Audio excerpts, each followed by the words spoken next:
Hello' guys, কি খবৰ? সকলোৰে ভালনে? আজি মই অন্য এটি ভিডিঅ' আপোনালোকৰ ওচৰত লৈ আহিছোঁ। মোৰ অন্য এটি ভিডিঅ'লৈ আপোনালোকক স্বাগতম জনাইছোঁ। আৰু ভিডিঅ'টো কেনেকুৱা লাগিলে ভিডিঅ'টো সকলোৱে জনাব। আৰু এই চাওক, মই আজি কেকৰ ভিডিঅ' এটা লৈ আহিছোঁ।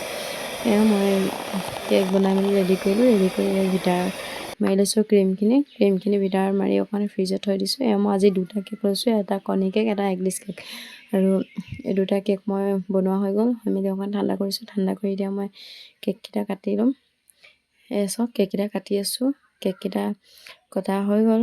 আৰু মই যিখিনি ক্ৰীম মই ফ্ৰিজত থৈ দিছিলোঁ ভিটাৰ মাৰি, সেইখিনি ক্ৰীম মই উলিয়াই আনি চাওক বনাইছোঁ। দেখিছেনে? আৰু আমি এনেকুৱা প্লেটখনত কিয় লগাই লওঁ জানেনে? যিহেতু আমাৰ কেকটোৰ ওপৰত দিওঁ আৰু তলত যেতিয়া প্লেটখন নাথাকে ন, আমি এনেকুৱা প্লেটত দিব নালাগে। যিহেতু কেকৰ যিটো প্লেট থাকে সেই প্লেটত দিব লাগে। চ' এতিয়া আমি ঘৰৰ কাৰণে বনাইছিলোঁ মই, তো সেইটো কাৰণে মই ভাবিলোঁ ইয়াতে দি দিওঁ বুলি, সেইটো কাৰণে ইয়াতে দি দিলোঁ। আৰু ভিডিঅ'টো বেছি দীঘল নকৰোঁ, ছুটিয়ে কৰিছোঁ। আৰু ভিডিঅ'টো কেনেকুৱা লাগিলে জনাবলৈ নাপাহৰিব। আৰু কেকটো কেনেকুৱা লাগিলে কমেণ্টত জনাব। যদি ভাল লাগিলে লাইক এটা কৰি দিব। আৰু যদি ইউটিউবত চাই আছে ছাবস্ক্ৰাইব এটা কৰি দিব।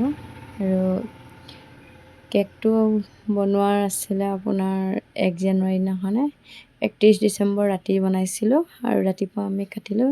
ভিডিঅ'টো কেনেকুৱা লাগিলে জনাব দেই। Bye bye.